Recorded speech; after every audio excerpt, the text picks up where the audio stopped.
Hello, grade 11. Welcome to the Life Orientation November examination preparation. So I'm going to take you through this examination preparation session. So bear in mind that the duration of an exam for Life Orientation end of year, it will be 2 hours. Then in terms of the instructions and the information, you complete the front cover of your answer book. I think that is straightforward. Then you rule off after each section and answer all questions provided in the answer booklet provided. So that is the first thing.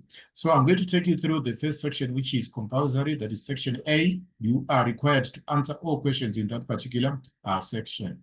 All questions are required to be answered. Then various options are provided as possible answers to the following questions. Choose the most correct answer and write only the letter A to D next to the question number 1.1.1 to 1.1.5 in the answer book. For example, 1.1.6b.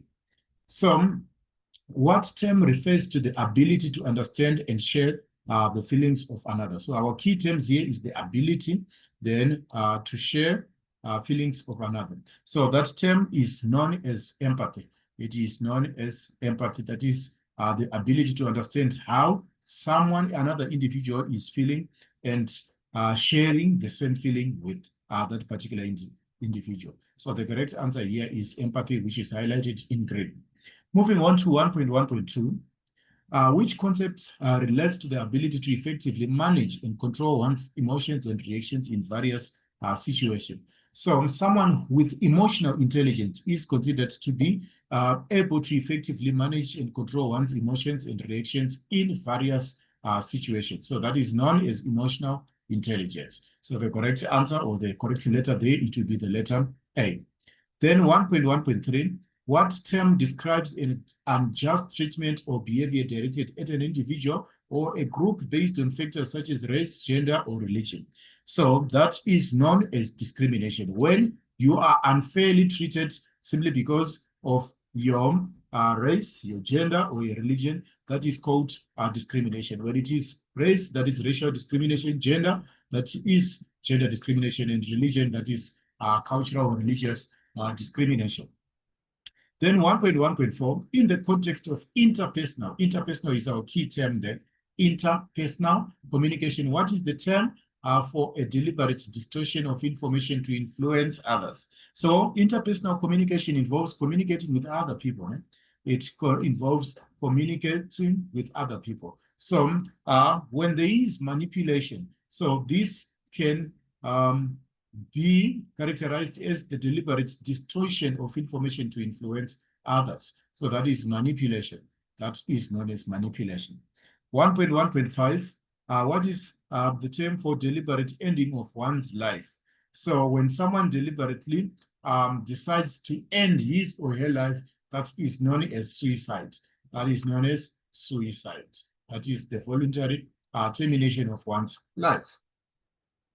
Moving straight ahead, the next question requires to give one word or term for each of the following descriptions. Write only the word or term next to the question numbers 1.2.1 to 1.2.5 in the answer book. What is the term for a strong and lasting bond between two people characterized by trust, respect, and mutual support? So that is known as an interpersonal relationship. That bond is known as an interpersonal relationship. Interpersonal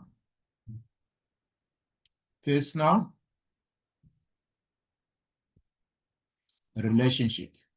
So the reason why we are saying it's an interpersonal relationship, it's simply because it involves two people. That's interpersonal between two people, and it is characterized by trust, respect, and mutual support. Which term describes the expectations and behaviors that society considers appropriate for individuals based on what on gender? So the correct term for this one, it is known as gender norms.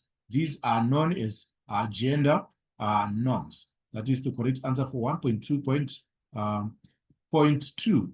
So gender norms, that is the correct answer for this one. So this one is linked to this one, and then this one will be linked to that one. Then, what term refers to an individual's perception of their overall satisfaction and happiness with life circumstances? So, when you have a general overall satisfaction with life circumstances, that is known as well-being. So that is known as well-being. This is known as well-being. Then 1.2.4, which psychological process involves adjusting one's own behavior or attitudes to match those of a group or a society, often due to social pressure. So that kind of psychological process is known as conformity. That kind of behavior is known as conformity. Then 1.2.5, what term refers to the ability to make fair and unbiased decisions? So when you are able to make fair and unbiased decisions, you actually have what we call ethics. You can distinguish between the good and the what and the bad. So the ability to make fair and unbiased decisions is known as ethics. Then question 1.3. We are now on 1.3. Provide 2 ways to research higher education options. So when you are looking for higher education options, when you are looking for tertiary institutions, which can be universities or which can be colleges, which can be TVET colleges, which you need to further your own education, you can do the following things. So the first one, if you want to research, you start by attending open days.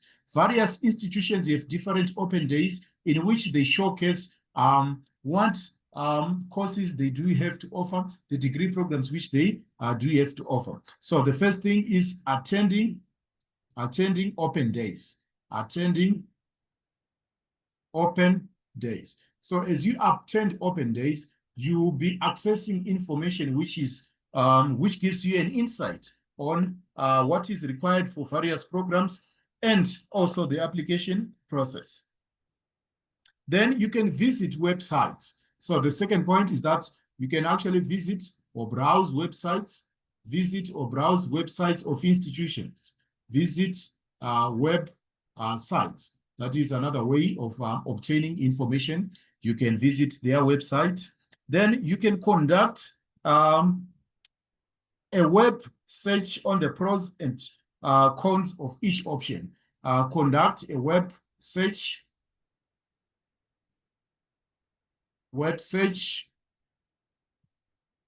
on the cons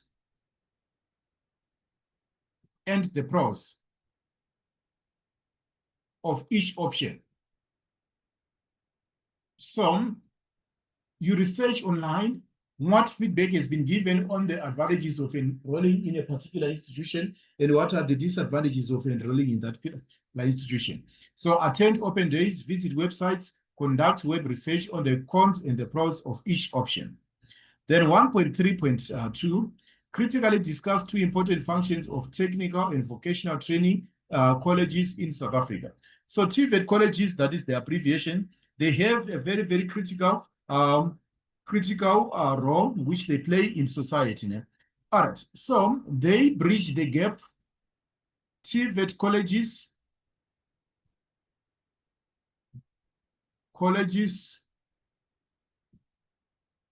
provide artisanal skills.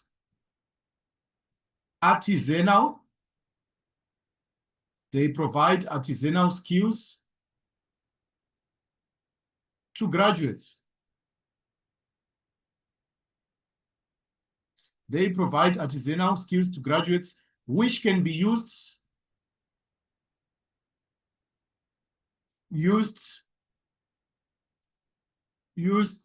in various industries. They provide artisanal skills which can be used in various industries, such as the mining industry, the construction industries, the manufacturing industries, which contributes to national development.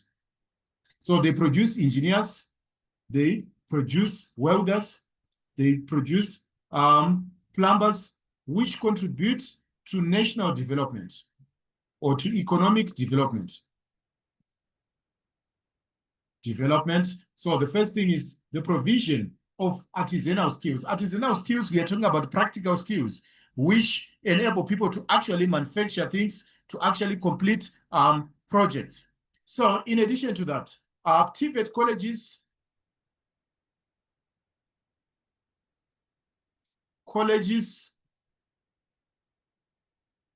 empower, they empower with entrepreneurial skills. Entrepreneurial skills.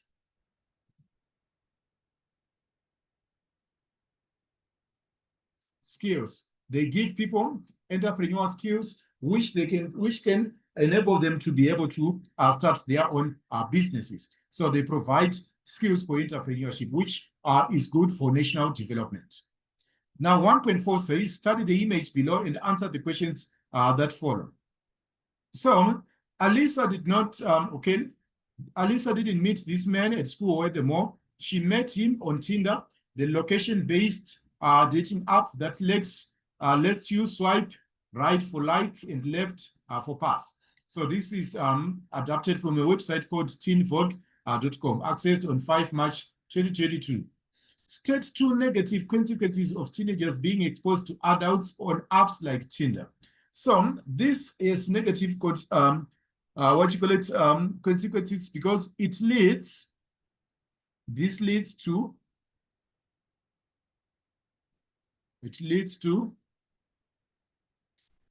being exposed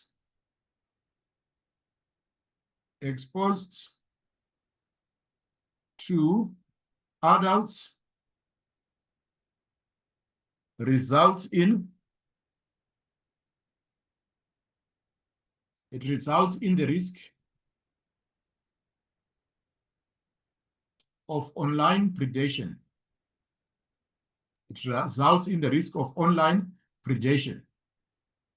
It results in the risk of online predation. Why do we say that? You find that untrustworthy adults may exploit the vulnerability and the naivety of teenagers engaging in predatory behavior. They might try to manipulate or even coerce teenagers into sharing personal information, explicit content, or meeting in person for harmful purposes. So this is actually a bad practice. Then in addition to that, we can also say that some of the negative consequences would include cyberbullying. Bullying. So I'm going to explain how this takes place. So negative interactions on dating apps can also lead to cyberbullying. Untrustworthy adults may engage in harassment or spread rumors about teenagers, causing significant harm to their self-esteem together with their mental well-being or mental health. In addition to that, you can also list points such as emotional distress. This can result in emotional distress. So in terms of emotional distress, let me clarify how that takes place. Interactions with untrusting adults can lead to emotional distress for teenagers. They may experience feelings of betrayal, they may experience feelings of confusion or humiliation when they discover they have been deceived. So all these are the negative consequences. Then also you can include things like identity theft and also private concerns, identity theft and privacy concerns. So untrusty individuals may attempt to steal personal information, or they may engage in identity theft, putting teenagers at risk of fraud and other various cyber crimes. So these are the negative consequences. These are the negative consequences. It exposes the young adults to online predation. There is cyberbullying, emotional distress, and there is also identity theft and privacy consent. Then also you can include inappropriate content as well there. Now moving on to the next question. The next question reads, briefly define the term risky behavior. Briefly define the term risky behavior. So when we are talking about risky behavior, we are talking about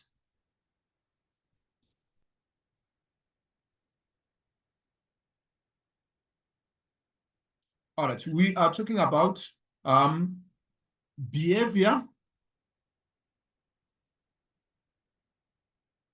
which exposes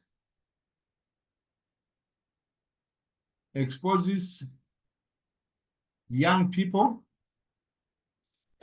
behavior which exposes young people to various hazards. This is the behavior which exposes young people to various hazards. So it exposes young people to various dangers. So those dangers, they actually endanger the lives of young people, hence the term risky behavior. So these are behaviors which actually expose young adults or young people to various hazards. So that is what we call risky behavior. So moving on to the next one, suggest one way in which teenagers can keep themselves safe when they meet people online. So when teenagers meet people online, they can use the following. They can use the following methods. They can use the following methods to protect themselves when they meet. They do background checks, conduct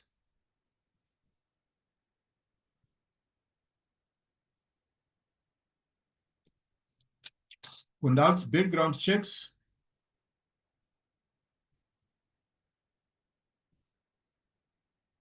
of people whom you meet online,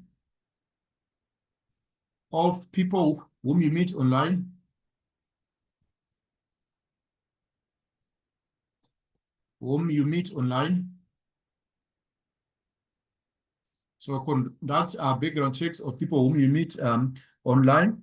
Then in addition to that, you can say when you meet people online, you can also share plans with a trusted person. You're supposed only to share. Do not divulge personal information.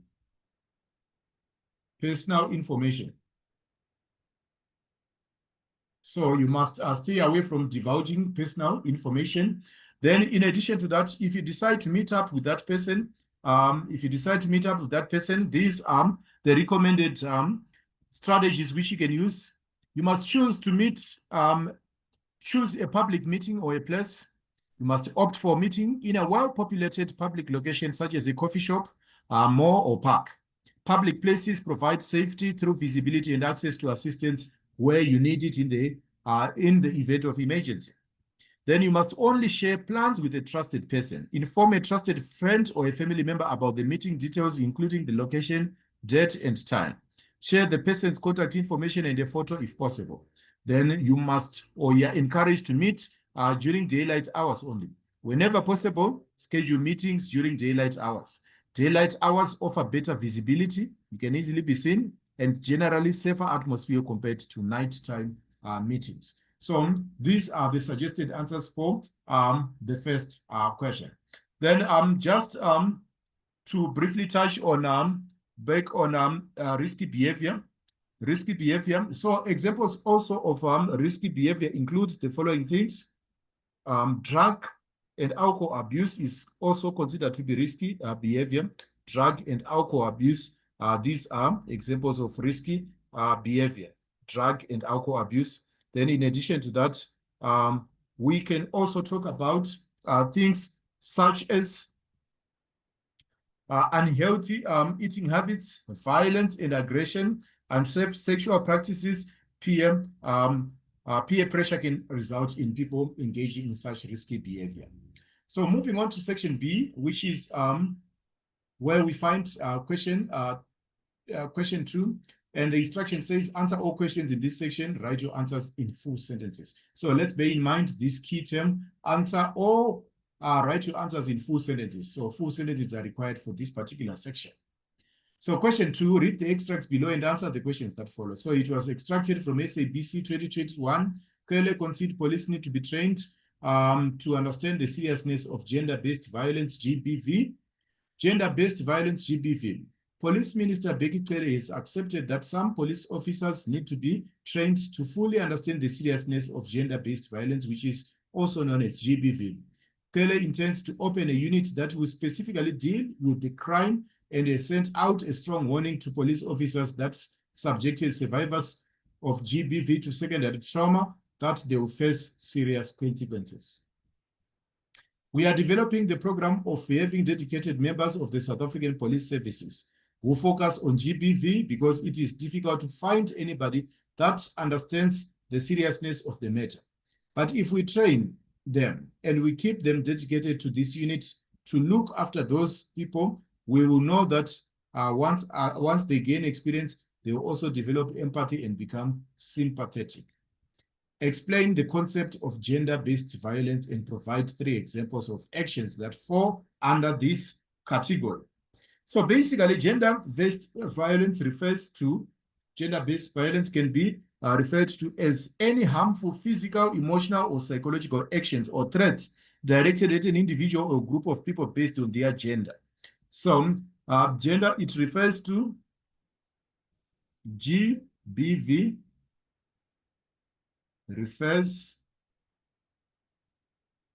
to any harmful physical, emotional, or psychological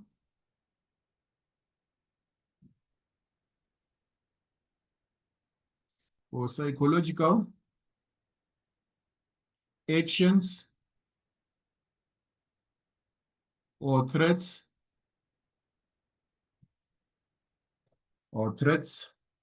directed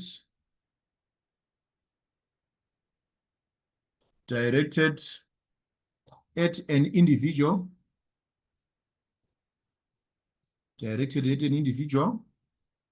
or group based on their gender. It can be directed at an individual, it can be directed as a group based on their gender. So this can be done or directed at a group based on their on their gender. So this type of violence is rooted in unequal power dynamics. It comes from unequal power dynamics. So examples now, I'm going to give you examples, e.g. sexual harassment. Sexual harassment is considered to be GBV. Then we also have domestic violence. Domestic or physical violence, for that matter. Domestic or physical violence. Then we also have things like emotional abuse. Then we also have things like psychological abuse there. All those are examples of gender-based violence. Now, 2.2, state one key reason why gender-based violence continues to be a significant issue in South Africa. So why does it remain a significant issue in South Africa? So there are various reasons why gender-based violence is entrenched within South African society. So some of this, it stems from historical experiences which people have experienced.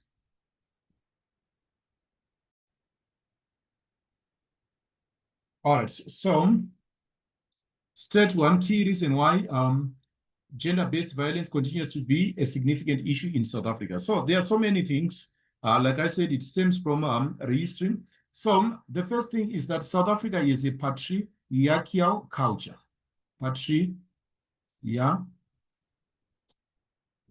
Patriarchal culture. What do you mean by that?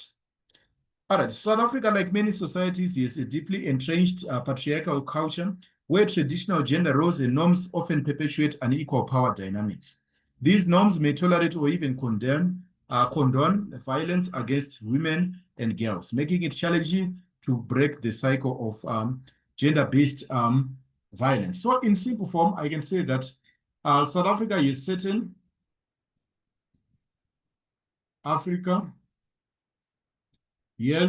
certain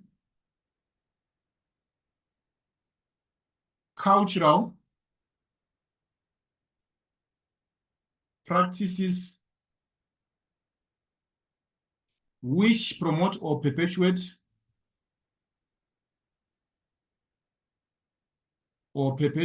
gender inequality. So it is rooted in the culture. So there are several cultural practices which promote or perpetuate gender-based violence. For example, there are some societies who believe that the use of violence is actually proves that someone is what you call it is much more powerful, is much more manly. Yes, so there are what you call it certain cultures which promote gender-based violence. In addition to that, this results in in an unending cycle of gender-based violence. Then, in addition to this, you can also talk about things such as high levels of inequality and poverty. That is a major contributing factor in South Africa. South Africa faces significant socio-economic challenges, including high levels of inequality and poverty. These conditions can actually worsen gender-based violence, as individuals in vulnerable situations may lack the resources and support needed to escape their abusive relationship. You find that there are several women, perhaps, and children who depend on abusers for economic survival. So economic dependence on abusive partners can actually trap victims in violent situations. So the unequal, the high levels of inequality and poverty are a major contributing factor to gender-based violence. Then the next question reads, states, okay, we have handled that. Explain a strategy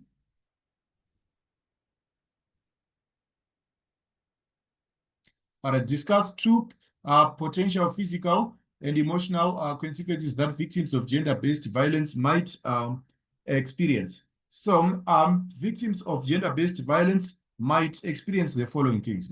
Some, we can start with, they might experience, so they need two potential physical and emotional circumstances. Some, the first one, victims might suffer from injuries,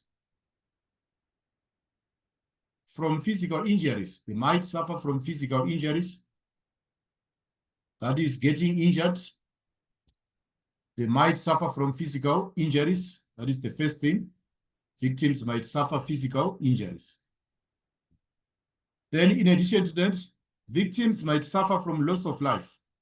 Some people have actually died simply because of loss of life through GBV. It results in loss of life. In addition to that, on a psychological level, it results in things such as loss of self-esteem,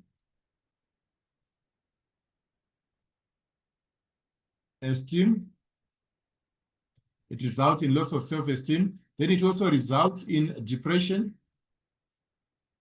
and anxiety.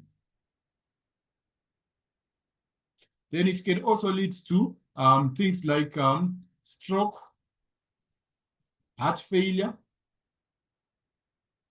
So all those are negative impacts which you can get through being a victim of domestic violence. Now, the next question, identify and explain two strategies that the South African government could implement to address and prevent gender-based violence. So this is 2.4. So there are so many strategies which can be implemented by the government. So the first thing, we need to engage the boy child. Engage men and boys in programs such as Not in My Name. Engage men and boys. So develop programs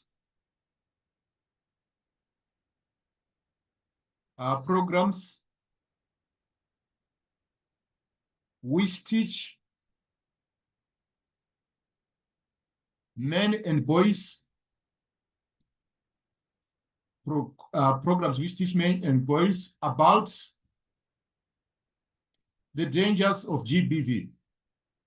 So men and boys, they need to be taught about the dangers of gender-based violence at an early age. So you can start with programs which encourage men and boys to challenge harmful stereotypes. So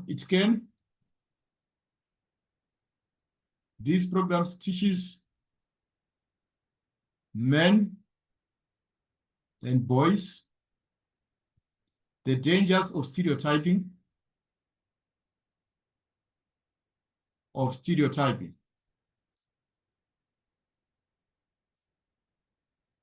So it teaches men and boys the dangers of stereotyping. So that is the first strategy which we can use. Then in addition to that, then we can also, provide comprehensive education programs. Comprehensive education programs to the community as a whole, to the community as a whole,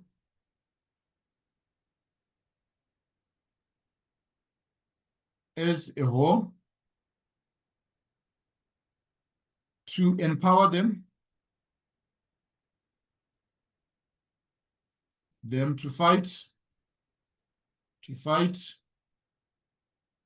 report, and act against gender-based violence. To fight, report, and act against GBV. So we can encourage the reporting of cases of GBV that can be done by the community. In addition to that, the government can also enhance the legal framework, strengthen the laws which protect victims of gender-based violence. They can strengthen and enforce existing laws related to gender-based violence, ensuring that the perpetrators face appropriate consequences for their actions. So perpetrators of gender-based violence should actually meet the full might of the law. So instead of them just being acquitted or being given parole, they should be punished accordingly. So you should establish specialized courts and support services for survivors to expedite legal proceedings and provide necessary assistance. Then the government can also engage in community engagement and awareness campaigns. They can launch nationwide awareness programs to change the social norms and attitudes relating to gender-based violence. Then there is also need to engage communities, religious leaders, and influential figures in promoting respect for women's rights and condemning violence. So this needs to be done by the government together with local communities. So there are so many things which the government can actually support with. So those that is question 2.4. Now moving on to 2.5. 2.5, discuss the role of community involvement in combating gender-based violence. Discuss the role of community in combating gender-based violence. Include at least 3 examples on how communities can contribute to reducing the prevalence. So with this one, it's a much more longer question, which I'll take to the what? To them wide what? Role of community in involvement in combating gender-based violence. So I'll write it here, 2.5. The role of the community.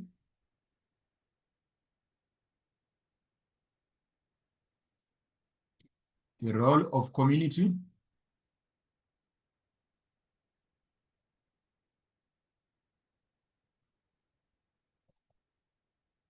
in fighting against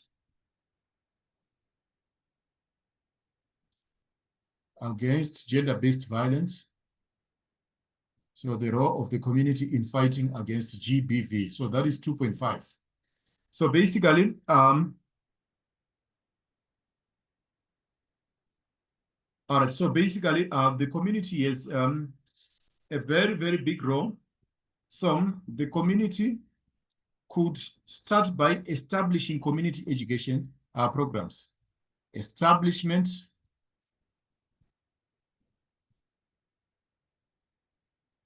of community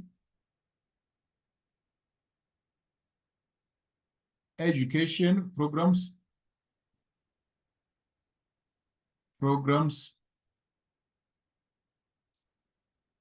You can start by establishing the community education programs to raise awareness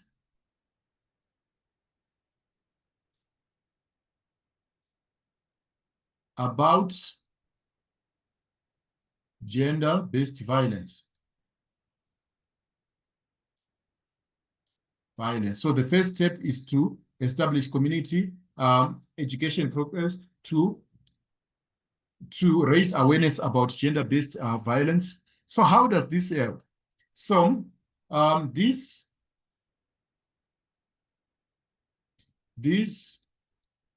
programs would involve workshops. These programs would involve workshops, seminars, and awareness campaigns. It involves workshops, seminars, and awareness campaigns. So how does this help now? So we need to qualify this now. So how does this work? All right, the government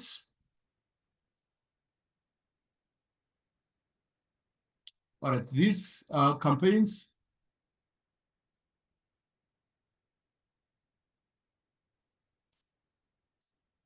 may minimize the incidences of gender-based violence because knowledge is power. So educating people through community education programs might minimize gender-based violence. So it can result in a drop in gender-based violence. But then the next strategy, which can be strategy number 2. Strategy number 2 is strengthening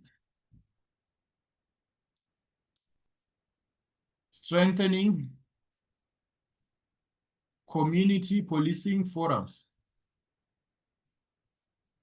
Policing forums in communities.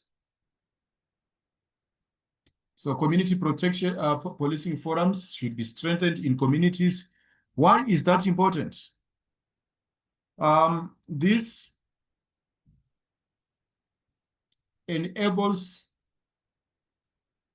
the community to police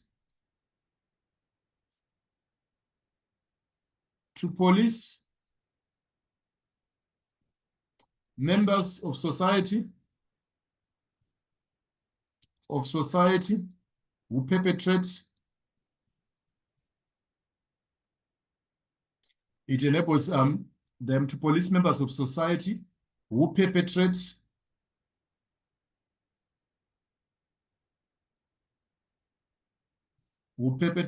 gender-based violence.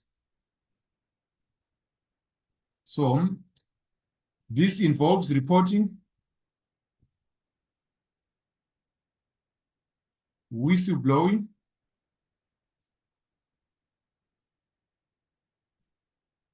and reporting. This involves reporting cases of gender-based violence.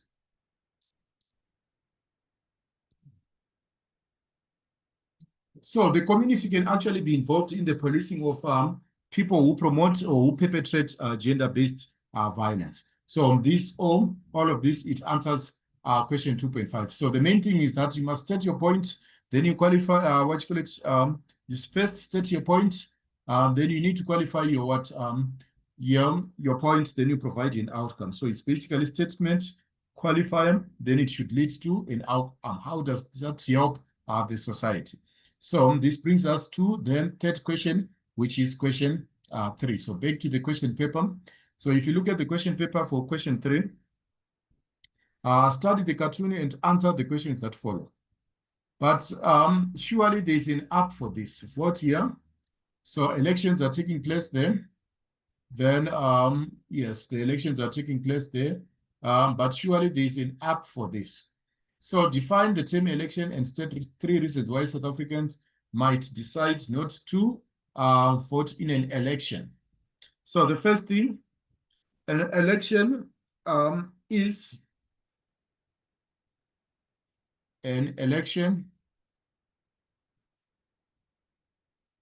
is a formal democratic process of choosing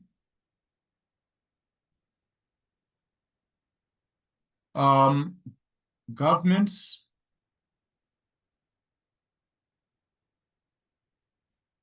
officials or politicians. So that is a formal democratic process of choosing government officials or government or political or politicians. So it is a democratic process. Therefore, it is very very important. Some examples of elections, it can be presidential election, MP elections for electing an MP, or even local government elections. So it's a formal process of choosing leaders.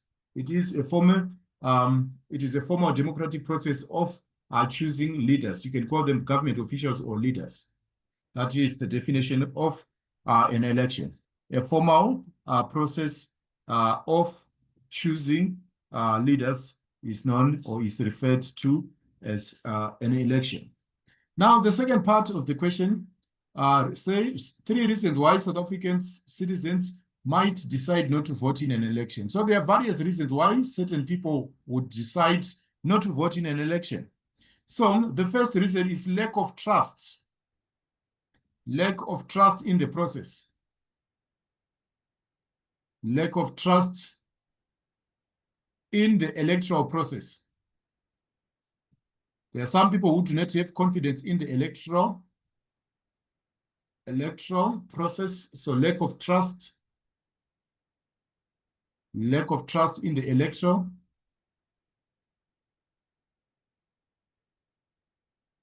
process. So there's lack of trust in the electoral process. That is the first thing. Then in addition to that, there is what we call decertification, lack of certification of trust of political parties. There are some people who do not even trust the political parties themselves. Lack of trust of political parties and also politicians, because some politicians, they do lie a lot. They misinform the public. Then we also have logistical barriers. So you find that at times people might decide to stay away from elections because of logistical barriers. Barriers that include transport, long queues. So there are some people who would rather stay at home than spend a day in a queue waiting to vote. So logistical barriers. Then there's also what is called voter apathy, is a common reason for non-participation. Some citizens may feel discouraged from the political system and believe that their vote won't make a difference. They may choose not to engage in political processes. That is another common reason why people do not want to engage in elections. All right, moving on to the next part of the question. Explain reasons why voting electronically could encourage more South Africans to vote. Okay, before we go to that one, provide 2 precautions to put in place to ensure that South African citizens can only vote once. 2 precautions which should be put in place. So the first precaution is voter registration. There should be proper voter registration, which is coupled by verification of documents.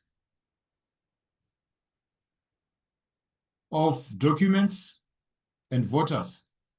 So voters should be vetted or they should be verified. Then you can also talk about vote list and cross-checking. Vote list and cross-checking. Vote list and cross-checking is also important. Then explain 2 reasons why voting electronically could encourage more South Africans to vote. So this is 3.3, which I'll try to squeeze in below them. 3.3, why Explain 2 reasons why voting electronically could encourage more South Africans to vote. All right, voting electronically is convenient. Electronically is more convenient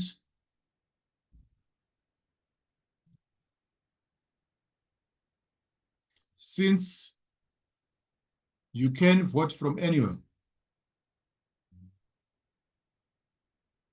from the comfort of your home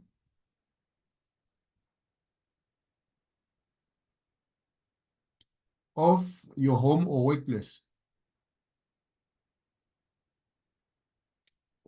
So it is actually convenient. You can vote from anywhere, from the comfort of your home or from your workplace. So it reduces e-voting reduces e-voting reduces waiting time in queues. E-voting reduces waiting time in queues. So it actually reduces waiting time. It is faster and provides more accurate results. It is faster and provides more accurate results.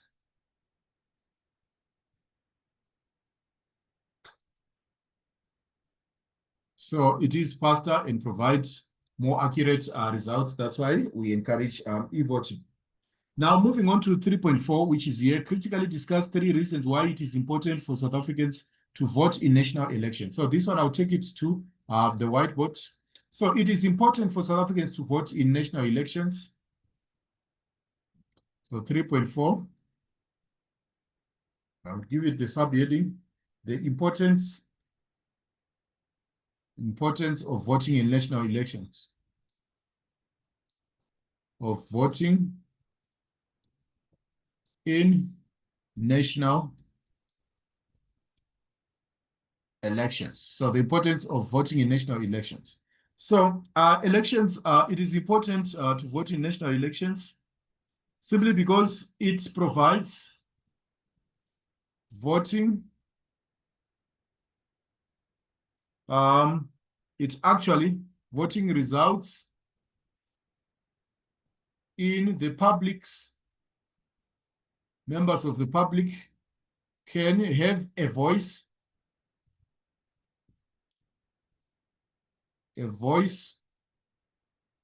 and influence. Members of the public can have a voice and influence on government policies. It gives you a voice and an influence on government policies. You'd have a voice when it comes to government policies. Your voice can be heard. Then by voting, citizens can influence political landscape. So by voting, ordinary citizens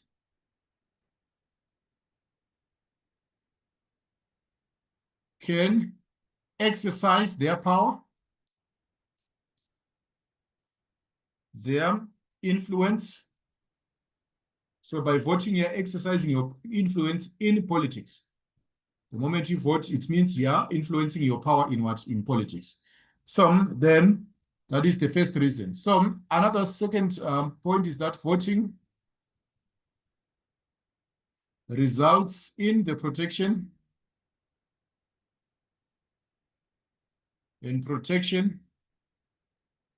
of rights and freedoms. Voting results in the protection of rights and freedoms. Then in addition to that, voting protects democracy itself. Voting protects democracy itself. Voting promotes democracy. Then finally, you can say that voting gives voices to the voiceless. It gives voices to marginalized communities, neglected communities, people who do not have access. Voting gives voices to marginalized communities, to people without voices. Without voices. So it gives voices to marginalized community. Then voting finally gives legitimacy to the government.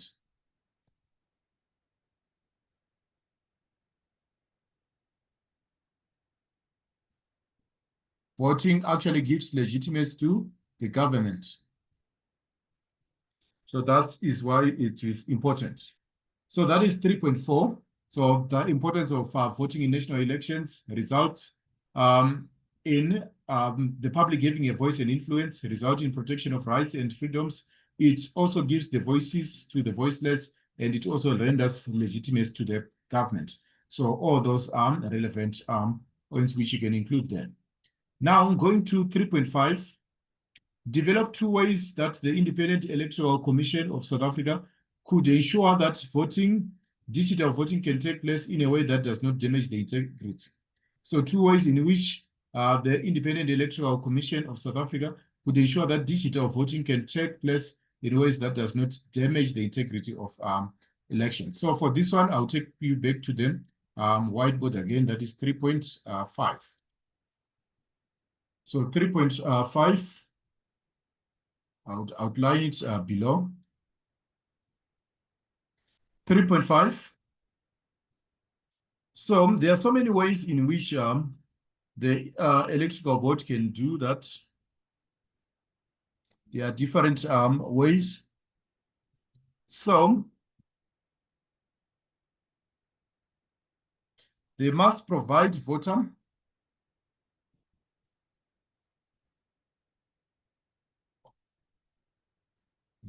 education on how to vote digitally.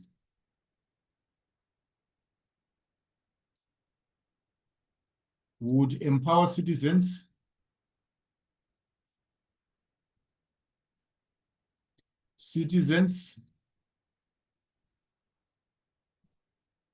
to make informed choices without making mistakes.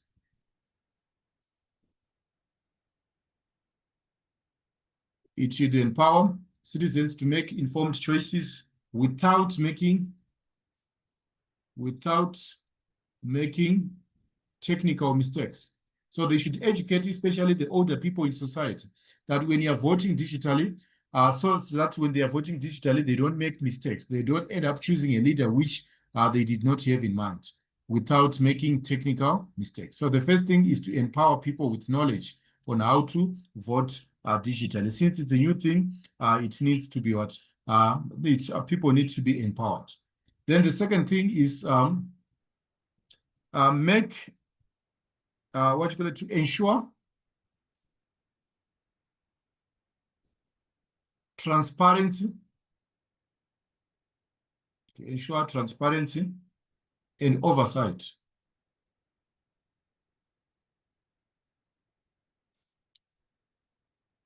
All right, then electoral commission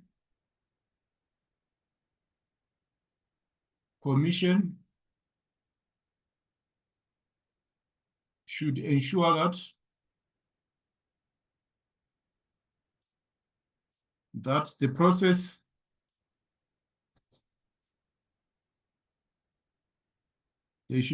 the process is transparent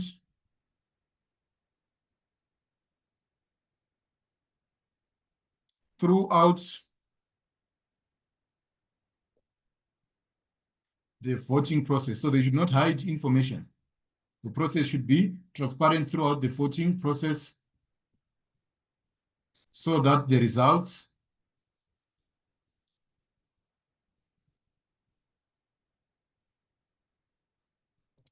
can be considered so that the results can be considered to be credible. So that the results can be considered to be credible. All right. Then the Electoral Commission should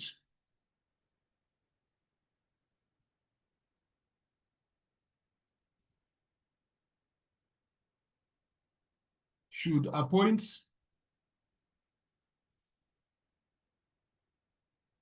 independent observers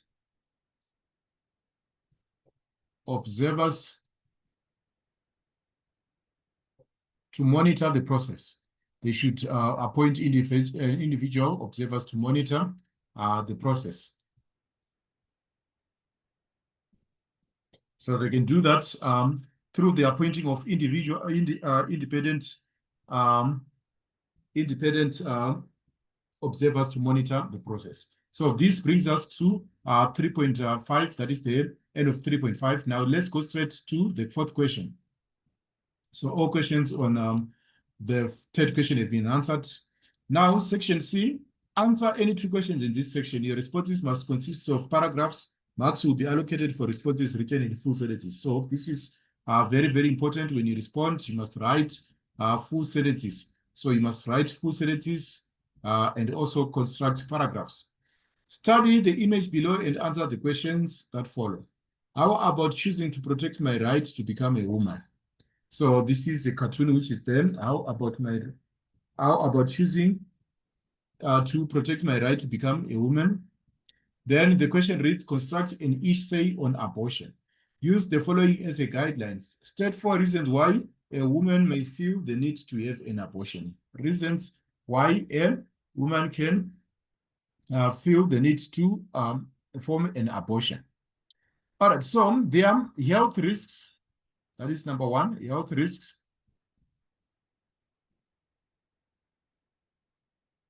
All right, concerns about the woman's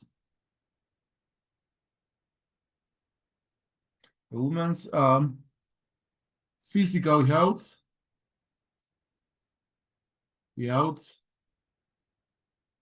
during pregnancy.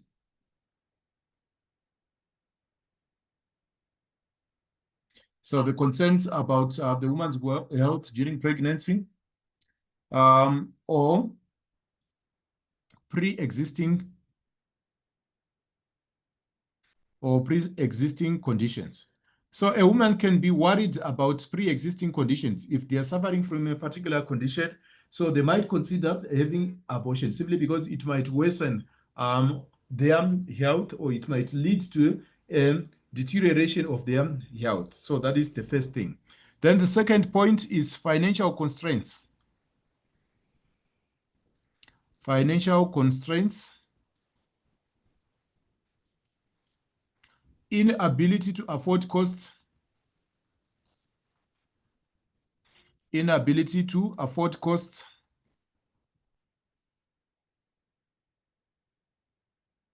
of prenatal care of the child, inability to afford cost of prenatal care. In addition to that, childbirth and raising a child. It's very, very expensive to raise a child and raising a child. So these are some of the reasons: financial constraints, inability to afford cost and prenatal care, and childbirth and raising the child. Then also the issues such as education. If someone is still in school, education and career goals can be another factor which results in the termination of pregnancy. Then unintended pregnancy also, it can be another factor. The fact that unintended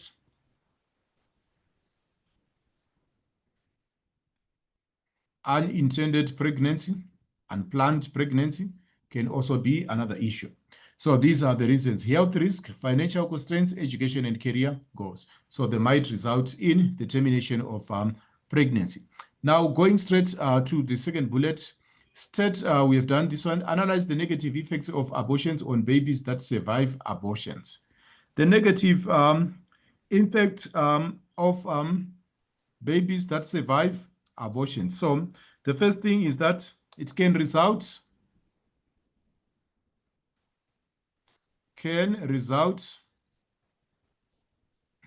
in physical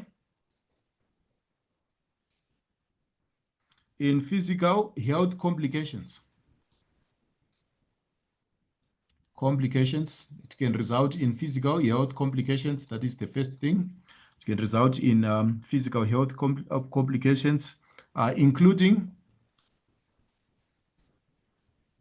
premature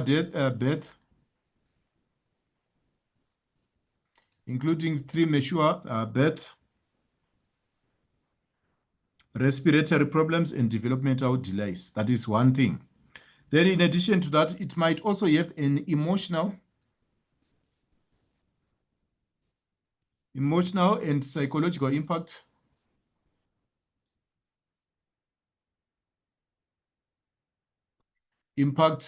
on the survivors of abortion. Emotional and psychological impact, including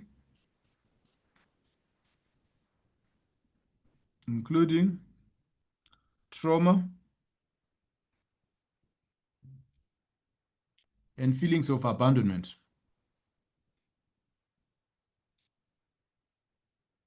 Of despair and abandonment.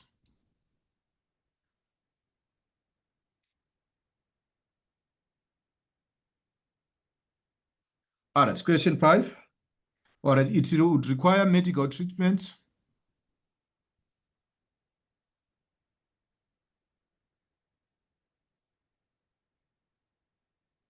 Medical intervention might be required.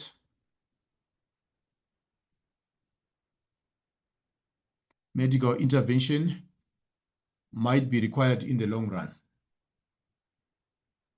Might be required as well. All right, now let's go to the next bullet. Critically discuss the importance of the psychological consequences for a teenager who chooses to have an abortion. So when a teenager chooses to have an abortion, they are long-term. So this is question 4. They are long-term impacts which are there. Ne? So the first thing is that this can result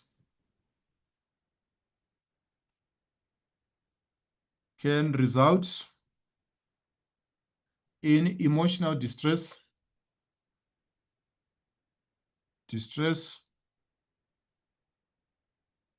The teenager might feel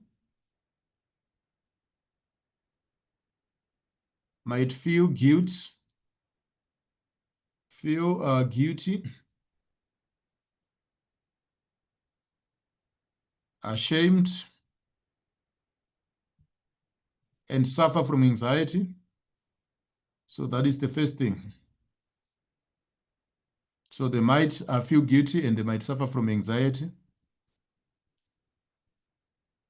Then in addition to that, it might, all right, this might interfere with the teenagers'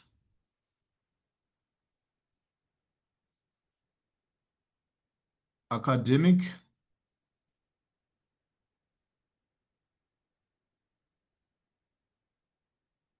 All right, this might interfere with the teenager's academic performance, might have an educational impact. Then it might have, there might be psychological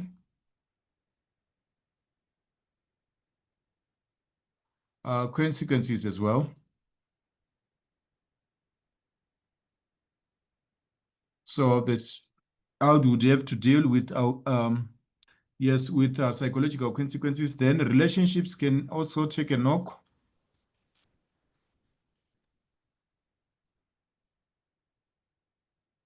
The psychological aftermath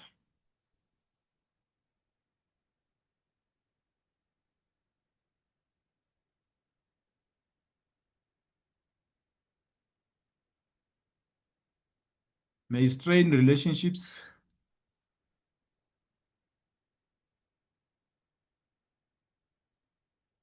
with partners. It might strain the relationship with partners, family, and friends. So it might affect the person's relationship with partners, family, as well as friends. So these are all the things which you need to consider for that particular question, which is the last bullet of question 4. Now, moving on to question 5. Study the extract below and answer the question that follows. A strategic approach to social media design can make the difference between whether viewers follow you or keep scrolling. By Orange Crush, we do have an image there of people who are active on social media. Construct an essay on social media awareness. Use the following as a guideline. Excessive use of social media can impact our mental health. Discuss potential negative effects of spending too much on social media. So when you spend too much time on social media, the first thing is reduced productivity there. Reduced productivity. Reduced productivity. Excessive social media.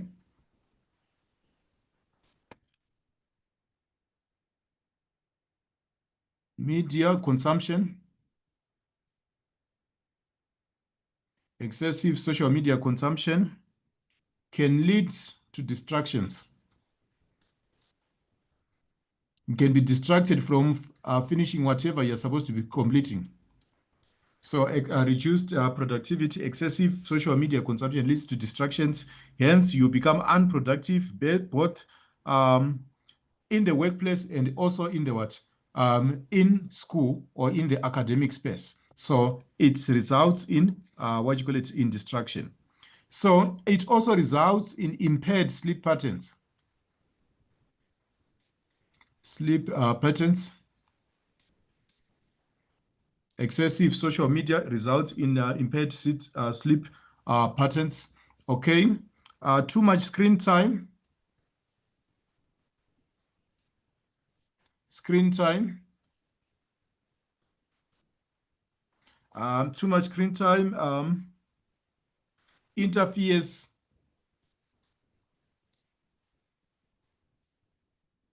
with the body's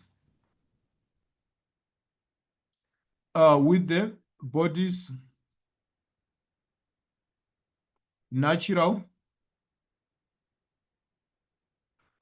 sleep-wake cycle. If you consume too much social media, expose yourself to the blue light, it actually affects your sleep patterns as well. So impaired sleep patterns can be affected. The negative mental health impacts. Too much consumption of social media can result in negative mental health impact.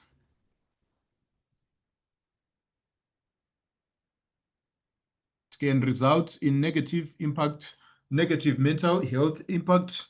Prolonged use of social media has been linked to increased feelings of anxiety, depression, and loneliness, as it can foster unrealistic comparisons, e.g. cyberbullying and also social isolation. Then in addition to that, there are also security concerns, cybersecurity concerns,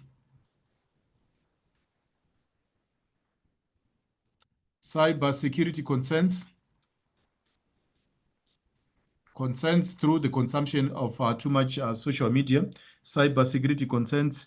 If you spend too much time on social media, you might end up sharing personal information on social media platform, which can expose individuals to privacy breaches, identity theft, and even it puts you at risk of cyberbullying. So it can result in oversharing that can also compromise personal security. So you should avoid oversharing. All right. The next question, social media can be a powerful tool in raising awareness about social issues. Choose one social issue which you are passionate about and explain how social media can be effectively utilized. Um, um, how social media can be effectively utilized to bring attention to the issue, provide specific examples. Né? So you can choose any social issue, for example, human rights abuses,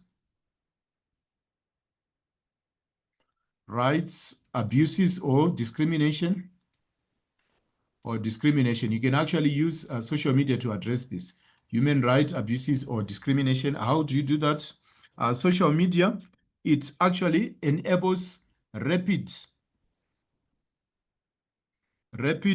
dissemination of information. Through social media, you can reach quite a number of people, rapid dissemination of information. The information which you share, it can reach quite a number of people. That is the first step.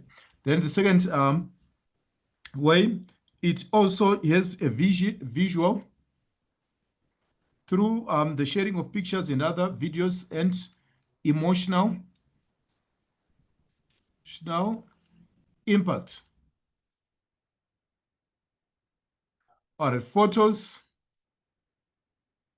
videos of human rights abuses,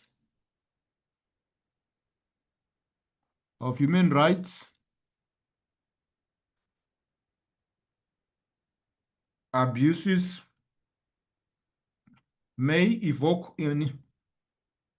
evoke certain emotions.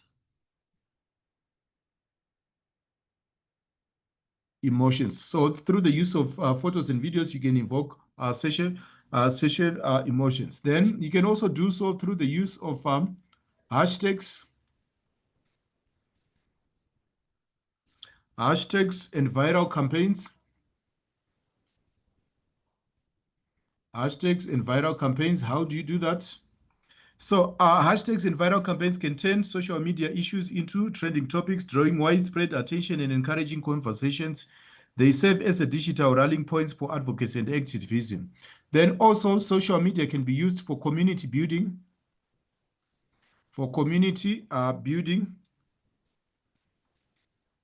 How does that take place? Social media platforms facilitate formation of online communities dedicated to specific social causes. These communities provide a space for like-minded individuals to connect, collaborate, and also organize. Then there is also the global reach. Social media transcends geographical boundaries. It does not have physical geographical boundaries. It can reach different places, enabling awareness campaigns to reach a global audience. This global reach is particularly useful for issues that require international attention, such as climate change or human rights abuses. Then there is also user-generated content. Social media encourages user-generated content, empowering individuals to share their personal experiences and stories related to social issues. These personal narratives can humanize complex problems and foster empathy. So that is how that is done. Then political activism, it can be another thing. Social media can be a catalyst for political activism, allowing citizens to organize protests, to advocate for policy changes and challenge oppressive regimes. So in conclusion, social media serves as a very, very powerful tool for raising awareness of social issues by amplifying voices and disseminating information rapidly and engaging a global audience. It has revolutionized advocacy. So advocacy has changed and activism, making it easier for individuals and organizations to draw attention to important social challenges and drive positive change. All right, then the next question reads, critically discuss the principles of online etiquette that students should practice when engaging on social media platforms. So some of the things which we expect, especially students, to practice when engaging on social media platforms. So I'll write them on a blank page. So let me draw your attention to the blank page.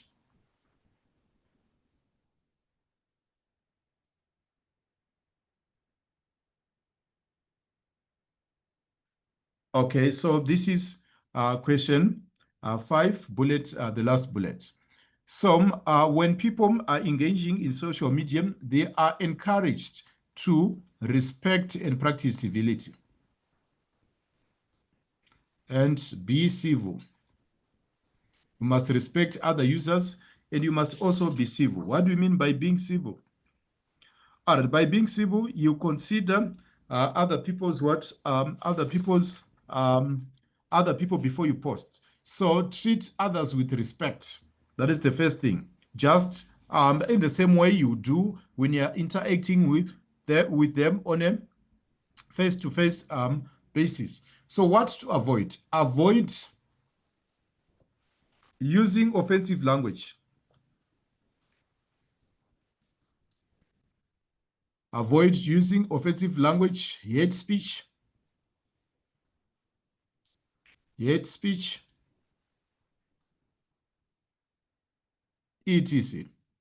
Must avoid the use of offensive language, personal attacks. So respect and be civil, avoid personal attacks and hate speech. So you must try to, as by all means, to be civil. So the second thing, think before you post.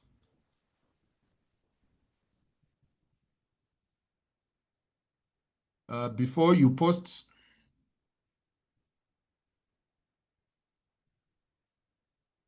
you must think carefully before you post.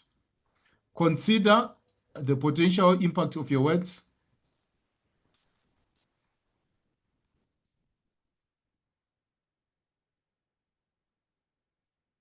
Impact of your words or content. Consider the impact of your word or content. Avoid sharing misleading information. Avoid sharing rumors, unfounded rumors, unverified news. Avoid sharing rumors, unverified news. Then the next thing, is that is offer constructive criticism. When you're criticizing people, offer constructive criticism. Then also allow diverse perspectives. Allow different perspectives. Be tolerant of perspective. Be tolerant, actually. Be tolerant of other people's views.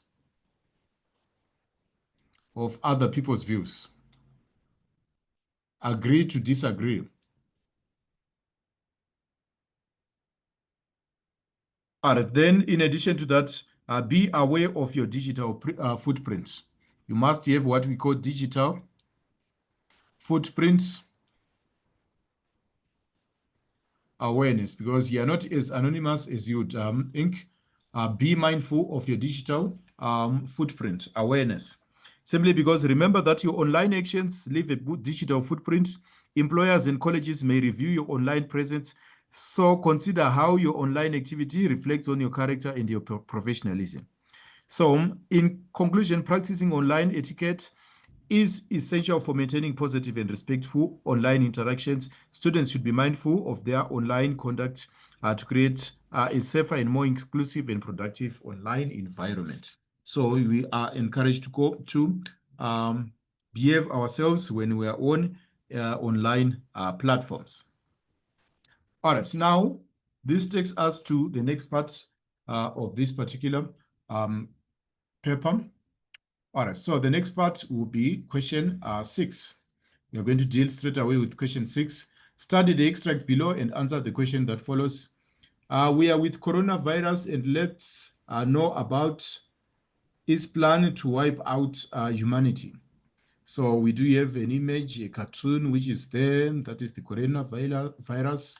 Then we also have the media holding cameras, holding microphones. Then we also have the medical personnel also trying to fight against the coronavirus. Construct an essay on the impact of the coronavirus pandemic. Discuss two ways in which the coronavirus has affected interpersonal relationships amongst firms and family. Provide examples to support your answer. All right. The COVID-19 virus, it resulted in quite a number of things, which overall negative. So we do have economic contraction. The economy, it actually contracted. Economic activity, it actually contracted. It led to a significant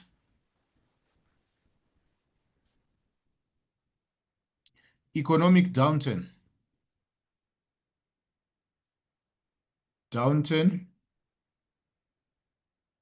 resulting in job losses, in profit losses,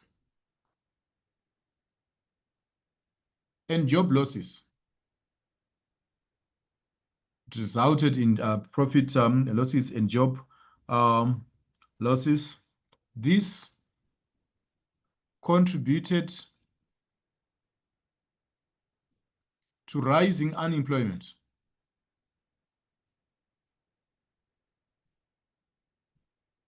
This contributed to rising unemployment and the disruption of supply chains.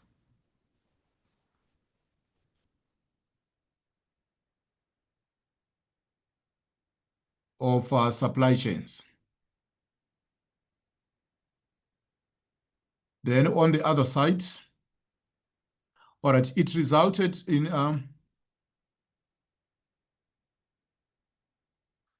accelerated. It resulted in accelerated digital transformation. The digital space was transformed. Accelerated digital transformation. Digital technology became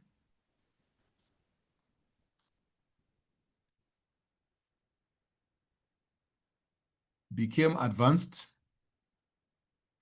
Digital technologies became much more advanced. Then it negatively affected the informal sector.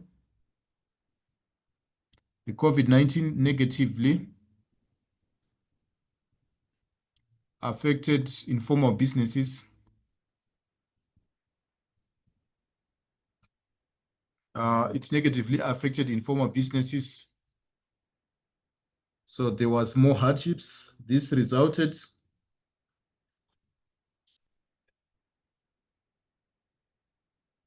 in extreme hardships. So it resulted in extreme hardships. Then there were also changes in consumer behavior.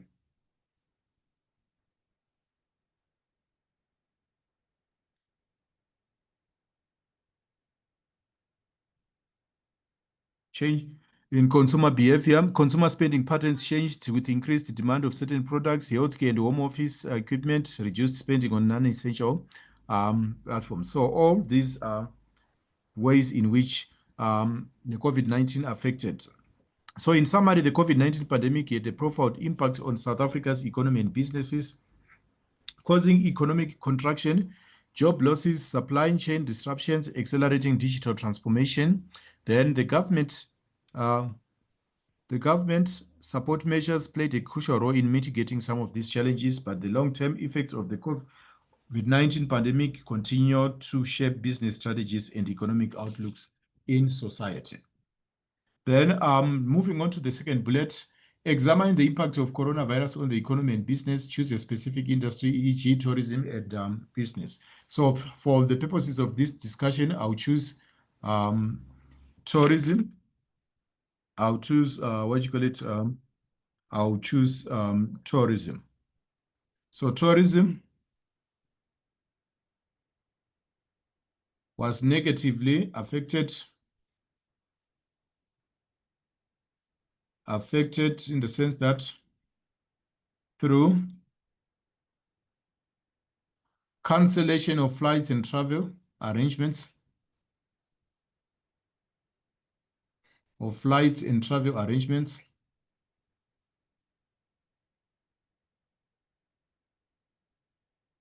arrangements, cancellation of flights and travel arrangements. Restaurants were closed. Restaurants and resorts were closed. And resorts closed their doors.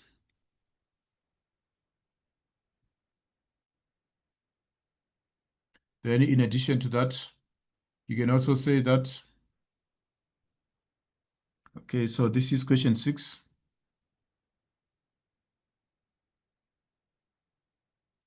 Hotels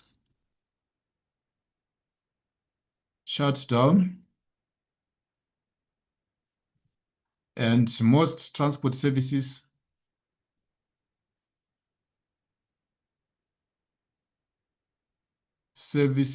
were suspended. So most transport services were suspended, e.g. train services and others. So all this led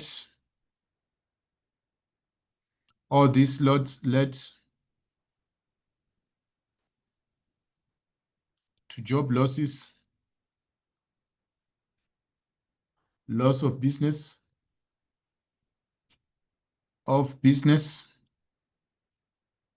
and loss of business income. So that is how it affected people. Then in addition to that, you can also say that people started working remotely. That's another thing which you can include there. So basically, that's how the tourism industry was affected. Now, moving on to evaluate the broader social consequences of the COVID-19. Social. Discuss 4 ways in which the pandemic has influenced various aspects of society. So we are now looking at how it affected society. How did the COVID-19 affect society? COVID-19 and the society. Impact on society. So it affected impact on society. It affected the society in different ways. So the first thing is it's the COVID-19 pandemic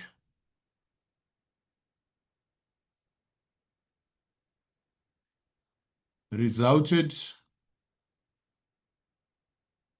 in the significant development of remote working.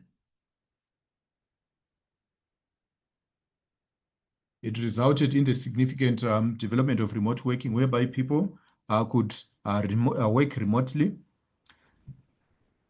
Then it resulted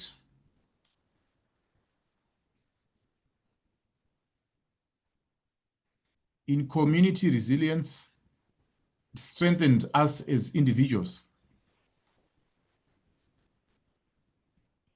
and solidarity. It united people. It made people to become much more resilient by supporting one another during difficult times.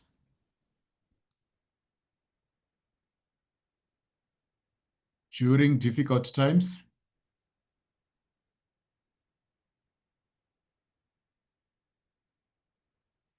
so it encouraged community resilience. Then it also resulted in vaccine hesitance and misinformation. People were hesitating and misinformation. So many things were said about the vaccine. Vaccine hesitance and the spread of misinformation hindered efforts to achieve widespread vaccination, prolonging the pandemic's impact and the risk. Then another thing is that it resulted in social isolation. COVID-19 resulted in social isolated people, spent time away from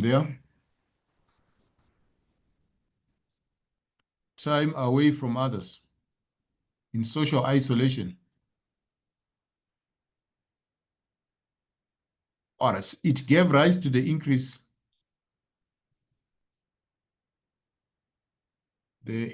in domestic violence.